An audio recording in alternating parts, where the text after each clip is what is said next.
பாவம் இருக்கிறது எங்களுக்கே தெரியல. கொஞ்சம் இருக்குது. சில நேரங்கள்ல எங்களுக்கு அது வெளியே வருது போகுது, மாறி மாறி செயல்பட்டு கொண்டே இருக்கு.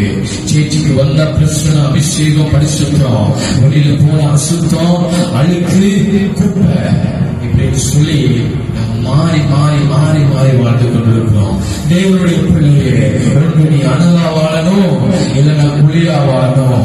ஒன்று நீ உனக்கு ஆண்டவர் தேவனா பரிசுத்தமா வாழ்ந்துதான் ஆகணும்.